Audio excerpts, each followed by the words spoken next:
Hello and welcome. नमस्कार, हरे कृष्णा। कैसे हो बच्चों आप लोग? मैं अब आप लोग के लिए वीडियो लेकर आया हूँ डेटा स्ट्रक्चर्स के ऊपर। अच्छा, ये वीडियो इंट्रोडक्शन रहेगा डेटा स्ट्रक्चर्स का। अगर आप लोग को और कंटेंट देखना है, ये अगर वीडियो को पसंद आता है, आप लाइक करते हो, कमेंट करते हो, तो ही मैं इसके आगे पार्ट लेकर आऊँगा। क्योंकि मुझे पता लग रहा है आजकल मेरे वीडियोस पे मैक्सिमम 20 से 25 व्यूज़ ही आ रहे हैं, 30 व्यूज़ तक आके रुक जाता है। इसका या तो आपको मेरा कंटेंट पसंद नहीं आ रहा, आप मेरे इस पर नहीं देखना चाह रहे, तो मैं फिर इतना मेहनत क्यों करूं? फिर बताओ, अगर आप करना नहीं चाह रहे। फिर भी चलो, आप मुझे कमेंट एक पे, अगर किसी एक ने भी कमेंट कर दिया, बता दिया कि हाँ भाई और पढ़ना है, तो मैं और लेक्चर्स के ऊपर ले आऊँगा। कोई दिक्कत नहीं, मैं फिर भी ले आऊँगा। तो हम डेटा स्ट्रक्चर्स के बारे में बात करेंगे इसी पीपीटी में। मैं आपको वही बताऊंगा, data structures, data science, data engineering होता क्या है, ये अलग अलग है भाई, इसीलिए ठीक है। इसकी सारी हम बात करेंगे। तो बिना कोई देर करे, लेट्स रोल द इंट्रो।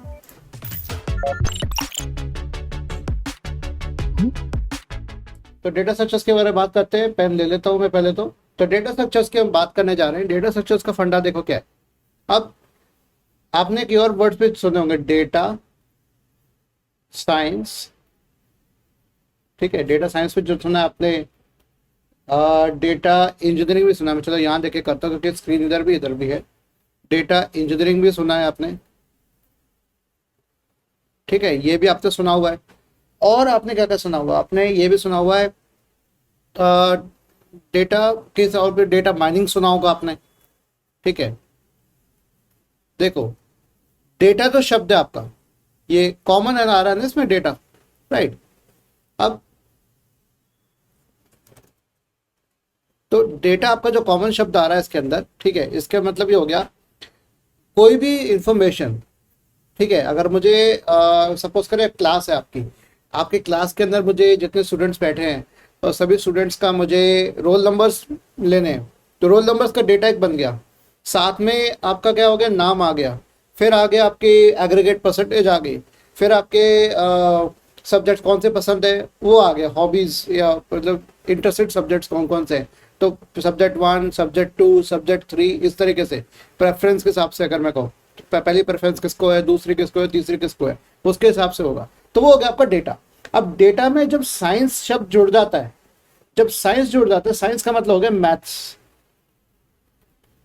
इसकी, और साइंस में आ जाता है एनालिसिस भी आ जाती है, मैथ्स के अंदर एनालिसिस भी आ जाती है। तो डेटा एनालिसिस आ गया, डेटा एनालिस्ट हो गया, ठीक, एनालिटिक्स हो गया। डेटा एनालिटिक्स की वीडियो जाकर देख लेना, मैंने बना रखी है, उसमें मैंने पूरा बताया हुआ है एनालिसिस और एनालिटिक्स के में अंदर क्या फ़र्क है, ये सब मैंने पूरा बताया हुआ है। तो वो आप अच्छे से इसको जाके देख लेना। बाकी बात आती है कि डेटा इंजीनियरिंग की। डेटा इंजीनियरिंग में आपके पास आता है डेटा इंजीनियरिंग है। तो डेटा को हमें गैदर करना है, कलेक्शन है, सिर्फ हमारा यहाँ पे आता है कलेक्शन, जिसे हम एक्चुअल में कहते हैं ईडीए,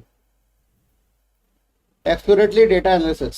सिंपल कलेक्शन करना होता है, डेटा की इंजीनियरिंग करना, माइनिंग करना, ठीक है, ये सब कलेक्शन के अंदर आ जाता है।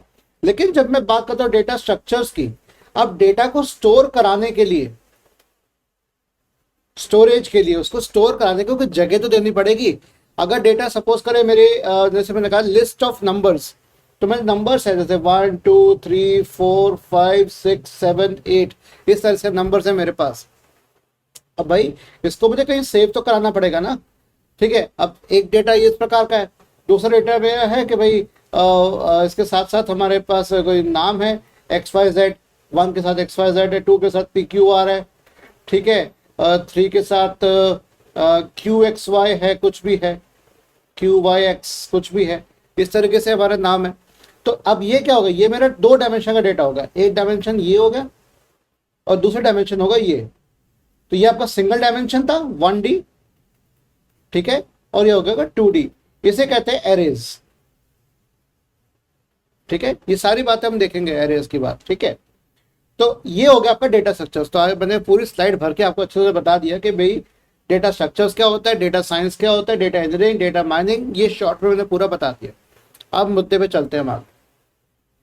तो पहले हम बात करेंगे डेटा होता क्या है, डेटा की हम पहले बात करने का प्रयास करेंगे। डेटा क्या है, पहली बात, हमें कुछ क्वेश्चंस के आंसर करना जरूरी है कि भाई ऐसे कितने शहर हैं जिनमें 50,000 से ज्यादा लोग रह रहे हैं, 300 किलोमीटर के दायरे में, दिल्ली के 300 किलोमीटर के दायरे में कितने शहर ऐसे पड़ते हैं जहां पर 50,000 से ज्यादा लोग रह रहे हैं? समझ रहे हो बात को? एक कैसे करोगे आप? पहले हर शहर की जानकारी लोगे और हर शहर में कितने लोग हैं, 50,000 से ज़्यादा चाहिए, किसी में 1 लाख लोग रह रहे हैं, किसी में 1 करोड़ लोग रह रहे हैं, किसी में 10 लाख रह रहे हैं, किसी में 70,000 लोग ही रह रहे हैं, ठीक है, इस तरीके से एक शहर में। फिर कितने इंटरनेशनल फ़ोन कॉल्स किए गए from Delhi to Singapore every day, every Friday evening, हर फ्राइडे की शाम को कितने फ़ोन कॉल्स किए गए दिल्ली से सिंगापुर। और कितने ऐसे लोग हैं सिंगापुर में जिनकी जो तनख्वाह है वो $1,000 US डॉलर्स पर मंथ से ज़्यादा है, ऐसे कितने लोग हैं। तो हमें क्या, ये अब इन क्वेश्चंस को आंसर करना है हमें, तो आंसर करने में हमें कुछ जानकारी चाहिए। इन क्वेश्चंस, इन सवालों का जवाब ढूंढने के लिए हमें कुछ जानकारी चाहिए।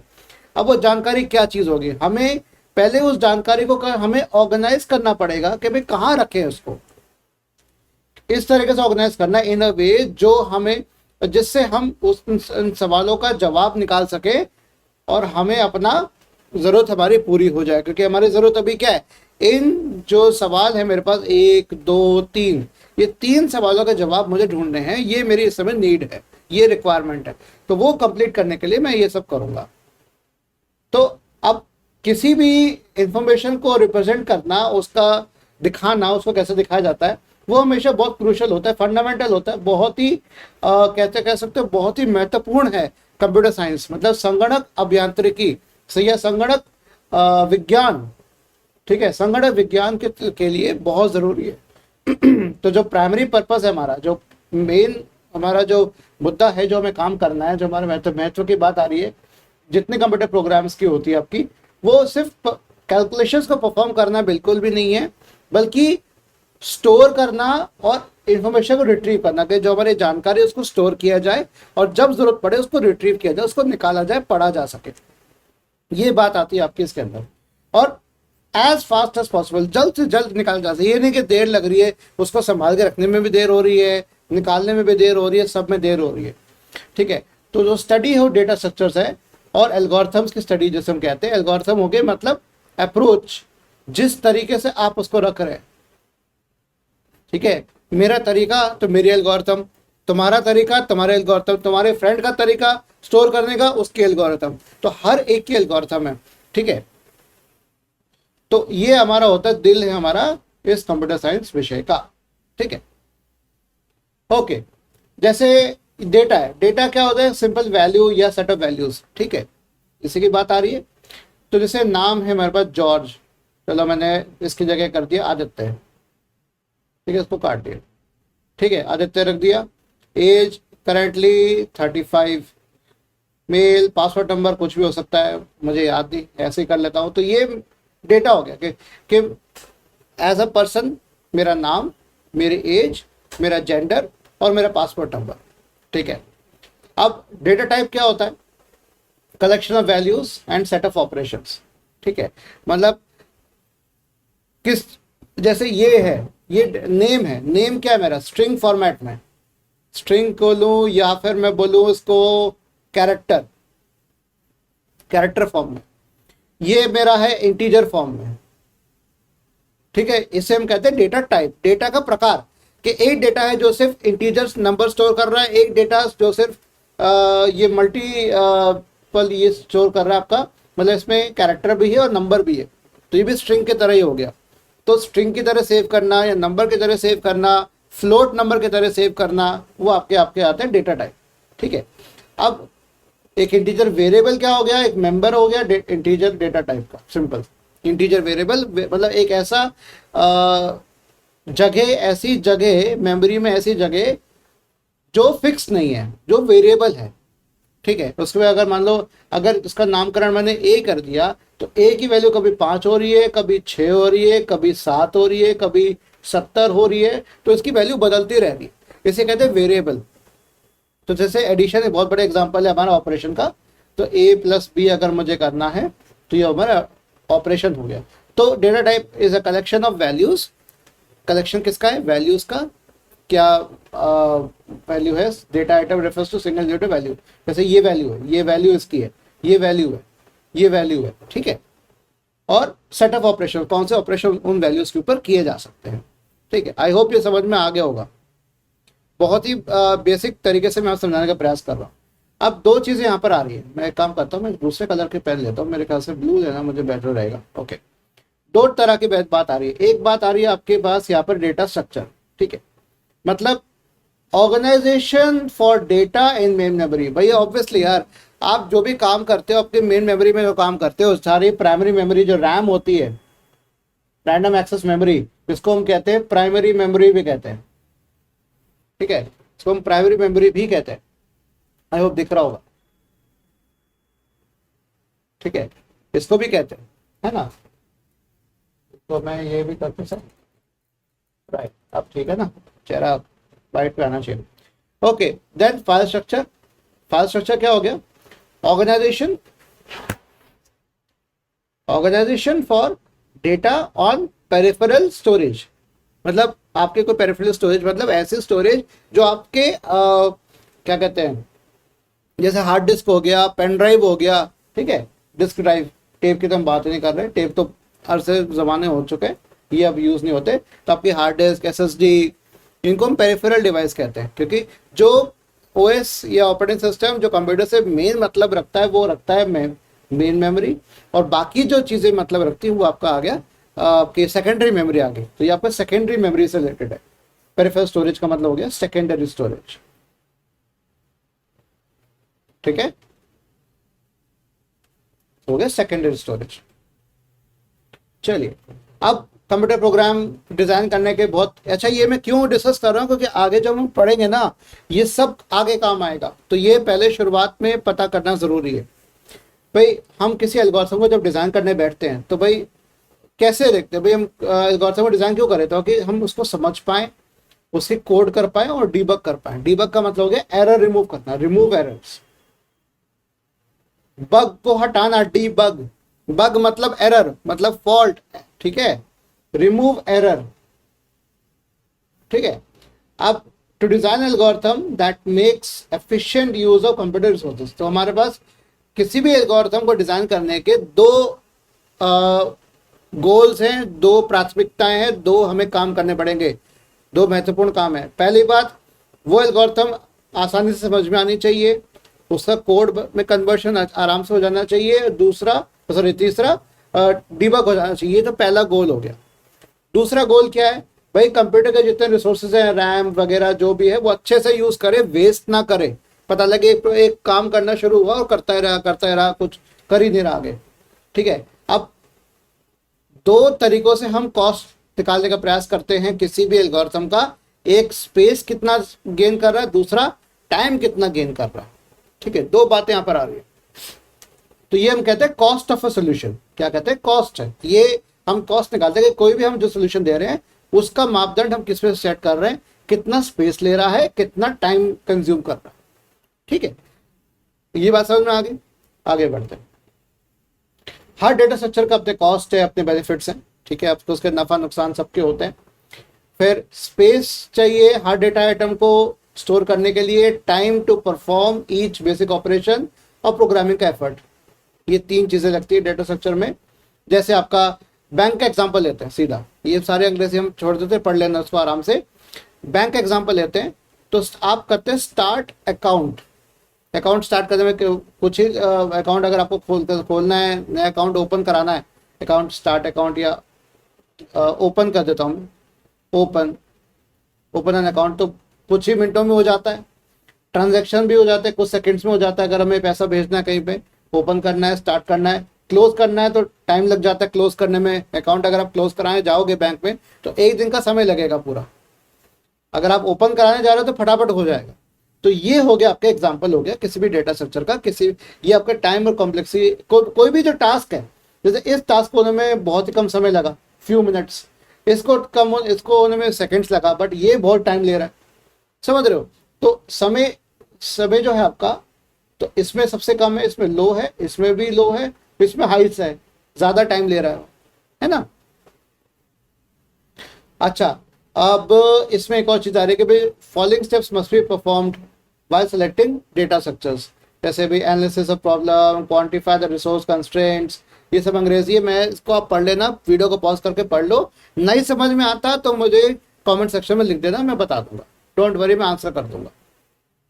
चलो, मेन बात यहां पर ही आती है, मेन बात ये आती है कि कोई भी जो डेटा स्ट्रक्चर है आपका, दो प्रकार के भागों में डिवाइडेड है, एक प्रिमिटिव और एक non primitive.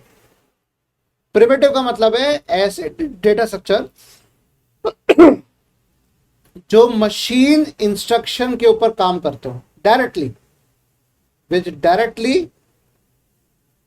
Work on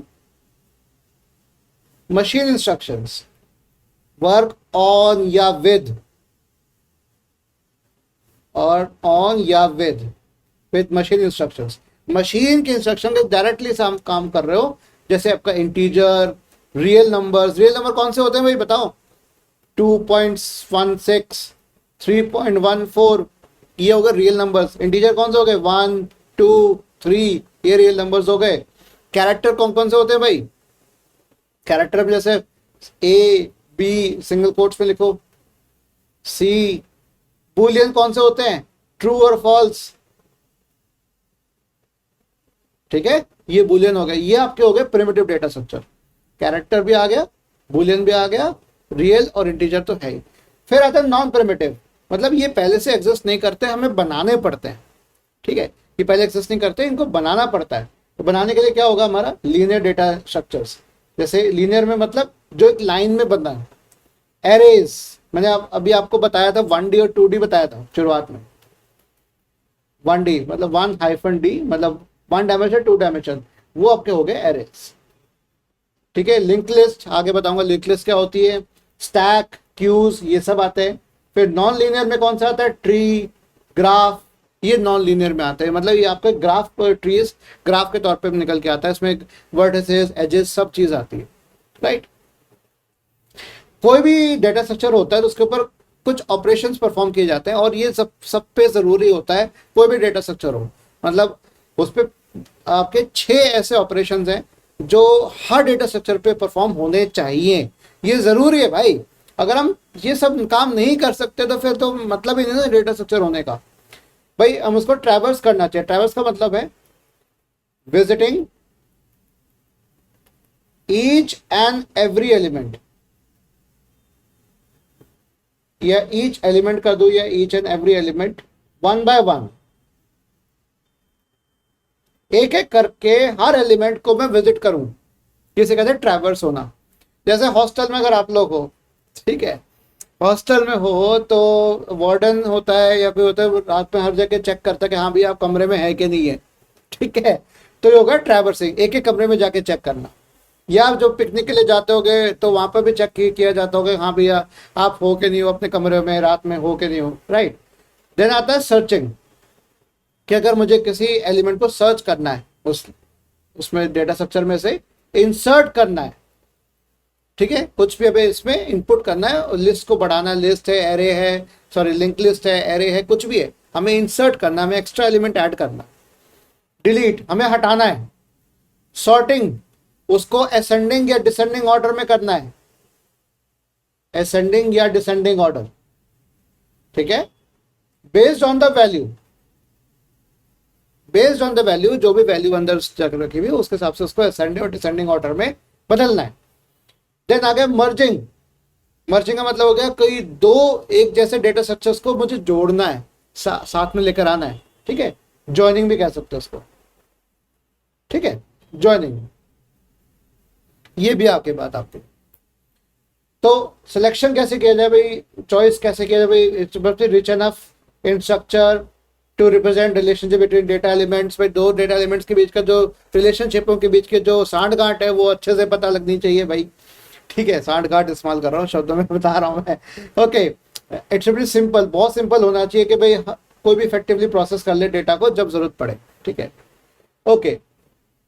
problem क्या होता है? प्रॉब्लम होता है टास्क टू बी परफॉर्म, जो हमें टास्क पे परफॉर्म करना है उसको प्रॉब्लम कहते हैं। एल्गोरिथम क्या होती है? एक मेथड या एक तरीका, प्रोसेस होता है जो फॉलो किया जाता है प्रॉब्लम को सॉल्व करने के लिए, ठीक है। प्रॉब्लम को अलग अलग एल्गोरिथम्स के द्वारा सॉल्व किया जा सकता है, कोई एक तरीका नहीं, कई सारे तरीके हो सकते हैं एक प्रॉब्लम को सॉल्व करने के, a given algorithm solves only one problem, कोई भी एक एल्गोरिथम एक ही प्रॉब्लम सॉल्व करेगा, एक ही काम करेगा, ठीक है। नेक्स्ट आ गया भाई, एल्गोरिथम में भाई करेक्ट होना चाहिए, सीरीज ऑफ कंक्रीट स्टेप्स, मतलब ऐसा नहीं कि स्टेप्स मतलब पूरे होने चाहिए, अच्छे से स्टेप बाय स्टेप प्रॉपर होना चाहिए। एम्बिग्विटी ना हो, एम्बिग्विटी का मतलब है कोई कंफ्यूजन ना रहे, एम्बिग्विटी मीन्स कंफ्यूजन, ठीक है, कोई गड़बड़ी ना हो, कोई कंफ्यूजन ना हो, ठीक है।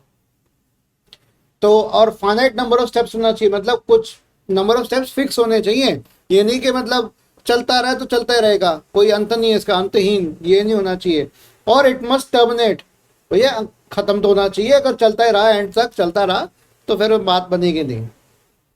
ओके, प्रोग्राम क्या हो गया, प्रोग्राम आपका रिप्रेजेंटेशन हो गया किसी एल्गोरिथम का किसी प्रोग्रामिंग लैंग्वेज में, ठीक है। ओके, तो समराइज कर लेता हूं मैं, ठीक है। तो यहां पर हम बात कर रहे हैं प्रॉब्लम, आपका प्रॉब्लम क्या होते हैं, प्रॉब्लम इज अ फंक्शन और mapping of inputs to outputs. Algorithm क्या हो गया, एक रेसिपी है, एक तरीका है, एक अप्रोच है उस प्रॉब्लम को सॉल्व करने का, जिसके स्टेप्स कॉन्क्रीट हो, मतलब एकदम स्थिर हो, कोई बिगड़े नहीं, कुछ गड़बड़ ना हो, अनएम्बिगुअस मतलब बिना किसी कंफ्यूजन के, बिना किसी गड़बड़ी के, और वो करेक्ट होनी चाहिए एल्गोरिथम। फाइनाइट लेंथ मतलब एक निश्चित लेंथ होनी चाहिए कि भाई 10 लाइन 10 दिनों में काम होगा, 5 दिनों में काम होगा, 10 स्टेप्स में काम होगा, 20 स्टेप में काम होगा, 5 स्टेप में काम होगा। And must terminate for all inputs, terminate होना चाहिए, खत्म होना चाहिए, ताकि दूसरा काम शुरू किया जा सके। फिर आता तीसरा आता प्रोग्राम। प्रोग्राम क्या हो गया, एक इंस्टेंटिएशन है, इंस्टेंटिएशन का मतलब हो गया एक एग्जाम्पल है, एग्जाम्पल बनाया गया उसका, या उसका रिप्रेजेंटेशन भी कर सकता हूं, उसका रिप्रेजेंट किया जा रहा है, रिप्रेजेंटेशन, कि किसी एल्गोरिथम को रिप्रेजेंट किया जाए कंप्यूटर की भाषा में, ठीक है, उसकी कंप्यूटर की प्रोग्रामिंग भाषा में उसको रिप्रेजेंट किया जाए, तो उसे हम कहते हैं प्रोग्राम। तो आई होप ये बात समझ में आ गई होगी, ठीक है। ओके, एब्स्ट्रैक्ट डेटा टाइप क्या होता है भाई, एडीटी आता है, ये शब्द बहुत इंपॉर्टेंट है, एब्स्ट्रैक्ट डेटा टाइप बहुत इंपॉर्टेंट है, एब्स्ट्रैक्ट डेटा टाइप, बहुत फास्ट बोल रहा बच्चे। प्रॉपर्टीज क्या है, डेटा, डेटा उसकी प्रॉपर्टीज है, बिहेवियर क्या है उसका काम क्या करने का भाई, उसके ऑपरेशंस और फंक्शंस। तो ऑब्जेक्ट ओरिएंटेड प्रोग्रामिंग जो आता है वो आपका डेटा एब्स्ट्रैक्शन की बात आता है, ठीक है, कि कोई हर चीज ऑब्जेक्ट की बात करती है, कि आपका जैसे ये पेन है, राइट, ये पेन है मेरे पास, ये पेन मेरा ऑब्जेक्ट है, इस पेन का प्रॉपर्टी क्या है भाई, ये लंबा है, इसकी निब होगी, इसकी पेन होगा तो निब होगी, लिखने लायक होगा, राइट, उसको पकड़ा जा सकता है ऐसे, इलोंगेटेड है, लंबा है, ठीक है, लेंथ होगी इसकी, निश्चित लेंथ है, इसकी निब है, ये इसके हो गए प्रॉपर्टीज। अब क्या काम करता है, फंक्शन क्या है इसका, लिखने के काम आ रहा है, तो ये हो गया ऑब्जेक्ट ओरिएंटेड प्रोग्रामिंग, आपका ऑब्जेक्ट के हिसाब से, ठीक है। फिर इंकैप्सुलेशन शब्द आता है, इंकैप्सुलेशन होता है कि भाई ऐसी चीज, ऐसा एक कैप्सूल बना दिया जाए जिसमें डेटा, किसी भी डेटा ऑब्जेक्ट की प्रॉपर्टी और उसका फंक्शन, उसका बिहेवियर, वो दोनों मिक्स हो जाए, एक साथ हो जाए, और उसको हम एक जगह कैप्सूल में बंद कर दे, उसको हाइड कर दे, इंप्लीमेंटेशन डिटेल्स को हाइड कर दे। तो data structure is a physical implementation of an ADT, ये सीधी सी बात है, इसको स्लाइड को पढ़ लो, पॉज कर लो, नहीं समझ में आ रहा कमेंट सेक्शन में मुझे बताना, ठीक है। अब लॉजिकल वर्सेस फिजिकल फॉर्म, ठीक है, लॉजिकल फॉर्म क्या हो गया, फिजिकल फॉर्म क्या हो गया भाई, लॉजिकल फॉर्म में आपका आ गया definition of data item with in an ADT, physical form में क्या आ गया, implementation of data item with a data structure. तो जैसे ये आपका लॉजिकल फॉर्म में आपका type, operation, data structure proper हम करते हैं, फिजिकल फॉर्म में आ गया आपका स्टोरेज स्पेस कितनी लग रही है, कितने सब रूटीन, सब रूटीन मतलब फंक्शंस, ये फंक्शंस अलग होते हैं, ये फंक्शन और वो आपके ऑपरेशंस अलग होते हैं। फंक्शंस आपके, जैसे अगर मैं एक काम कर रहा हूँ, एक काम करने के लिए छोटा काम वो करना जरूरी है, तो ये काम करते करते यहाँ पे जब आया, तो ये जब तक फिनिश नहीं होगा तब तक मैं आगे नहीं बढ़ सकता। जैसे कहते हैं फंक्शन है सब रूटीन, मतलब आपके रूटीन का छोटा सा हिस्सा, आपके कंप्लीट रूटीन का, आपका जो दिनचर्या है उसका छोटा सा हिस्सा सब रूटीन है। सब रूटीन, सब रूटीन मतलब रूटीन का हिस्सा, छोटा रूटीन, ठीक है। इसको आगे अच्छे से आपको समझाऊंगा। अब बात करते हैं एसिम्प्टोटिक नोटेशन की, ये बहुत जरूरी है भाई, डेटा स्ट्रक्चर जब पढ़ने चले जाते हो एसिम्प्टोटिक नोटेशन होने आने बहुत जरूरी है। अब इसमें आपका शब्द आ रहा है एसिम्प्टोटिक, मतलब ये आया आपका एसिम्प्टोट। एसिम्प्टोट, एसिम्प्टोट वो ग्राफ्स होते हैं या वो ग्राफ्स का होता है जिसमें जैसे ये एसिम्प्टोट है आपका, समझ रहे हो? मतलब इस ग्राफ का अगर ऐसे नीचे आ रहा है या ऊपर जा रहा है जैसे भी है, अब ये ग्राफ मेरा एक्स और वाई एक्सिस किसी एक या दोनों एक्सिस के पैरेलल है, ये एक्सिस को टच नहीं करेंगे, मतलब पैरेलल टू बोथ और वन ऑफ द एक्सिस। किसी पे एक्स और वाई के किसी के एक्सिस पे या तो किसी एक पे या किसी दोनों पे होना चाहिए। अगर वो पैरेलल है that is called an asymptote. तो इस तरह के नोटेशन हम यहाँ पर लेकर आते हैं, एसिम्प्टोट के नोटेशन यहाँ पर किस, अब ये क्या बताता है? ये हमारा कॉम्प्लेक्सिटी बताता है, ठीक है। देखते हैं कॉम्प्लेक्सिटी क्या होगी हमारी। भाई कॉम्प्लेक्सिटी में हो गया जैसे अगर रनिंग टाइम निकालना कि किसी एल्गोरिथम को रन होने में कितना समय खर्च हो रहा है as a function of input size n, अगर उसको n एंट्रीज दी जा रही हैं और फॉर लार्ज n कैसे काम करेगा, ठीक है। हाईएस्ट ऑर्डर टर्म की हम बात करते हैं कि मैक्सिमम कितना टाइम लेगा, अधिकतम कितना समय लेगा, तो इसे वर्स्ट केस भी कहते हैं, ठीक है। तो उसमें आपका एग्जैक्ट रनिंग टाइम जैसे आता है हाईएस्ट ऑर्डर का आता है, जैसे ये हो गया ओमेगा एन स्क्वायर, ठीक है, ओमेगा एन स्क्वायर, सॉरी ये ओमेगा से ओ है, सॉरी ओ है, ओ एन स्क्वायर। तो इसे हम कहते हैं एसिम्प्टोटिक नोटेशन। ये बताता है, डिस्क्राइब करता है किसी भी फंक्शन का बिहेवियर इन द लिमिट, मतलब ये हो गया मैक्सिमम, कि मैक्सिमम ये एल्गोरिथम एन स्क्वायर की कॉम्प्लेक्सिटी पे काम करती है। एन स्क्वायर का मतलब हो गया अगर एन की वैल्यू में अगर 10 दे रहा हूं तो 100 टाइम्स चलेगा, मैक्सिमम 100 टाइम्स चलेगा, ठीक है। चलिए तो आपके पास यहाँ पर आता है मेरे ख्याल से, हाँ थीटा है, sorry theta, this is theta, ये हो गया थीटा, सॉरी बच्चों मेरे से गलती हो गई। तो आपके यहाँ पर 3 नोटेशन आते हैं, ये आ गया आपका थीटा,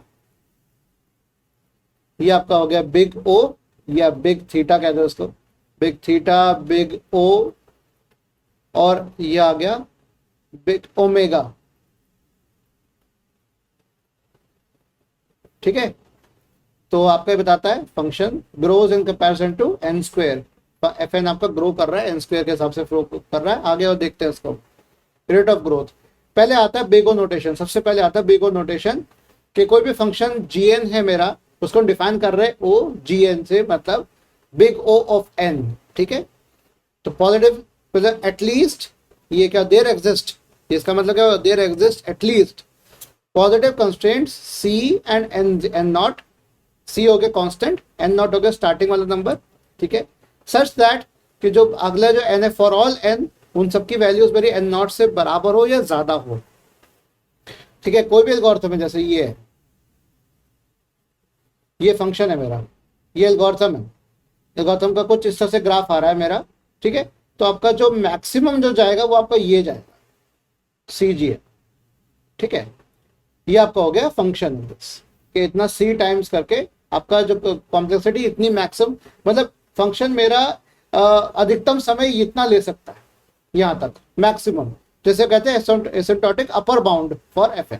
तो अपर बाउंड हो गया ये कि अधिकतम समय कितना लेगा, अधिकतम समय बताने के लिए, अधिकतम कॉम्प्लेक्सिटी बताने के लिए बिग ओ नोटेशन का इस्तेमाल होता है। इस स्लाइड को अगेन आप यहाँ पे वीडियो को पॉज कर लो और आप देख लो, इसको लिख लो, बना लो इसको, ठीक है। ओके नेक्स्ट, ठीक है, इसके एग्जांपल देखते हैं कि जैसे लीनियर फंक्शन है ए एन प्लस बी, ठीक है। अब इसमें n जो है मेरा it is in O n square, कैसे है उसको भी देखते हैं, ठीक है।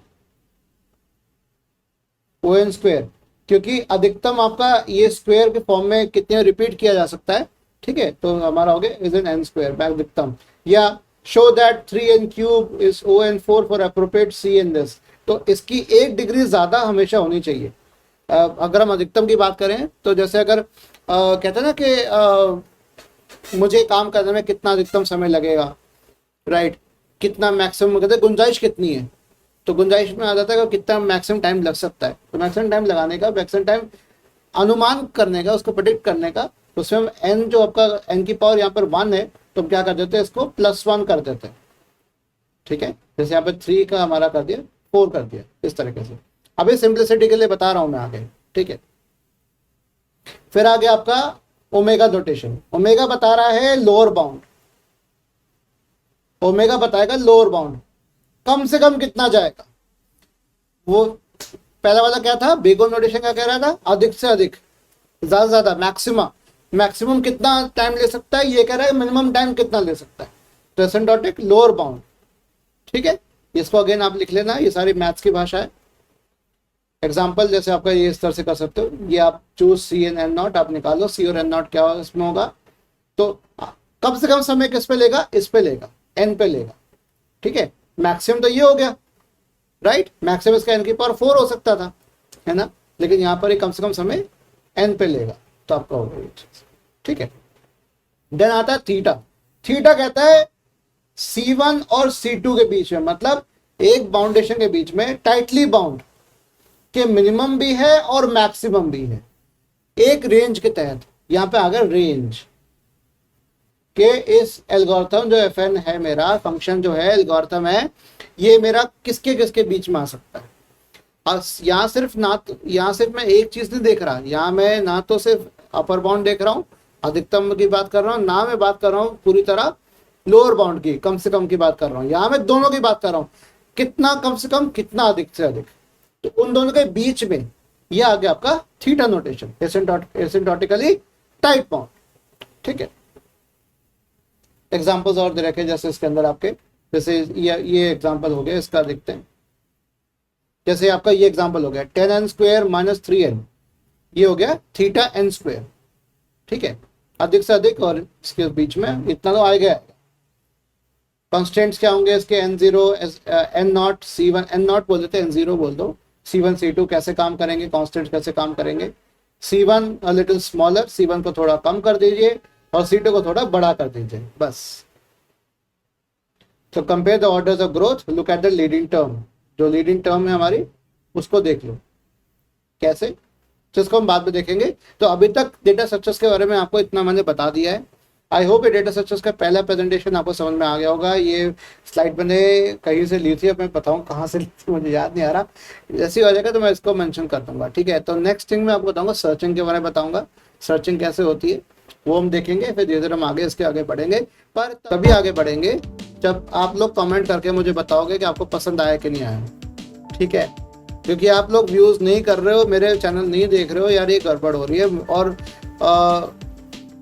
क्या बताऊं, एक यूट्यूबर के लिए अच्छी बात नहीं है ना कि उसका चैनल व्यू ना किया जाए, तो ये गड़बड़ हो जाएगी ना, तो ऐसा नहीं होना चाहिए। ठीक है, तो इसी के साथ ओम नमो भगवते वासुदेवाय, हरे कृष्णा। मिलते हैं अगली वीडियो में। कमेंट सेक्शन में बताना कैसा लगा।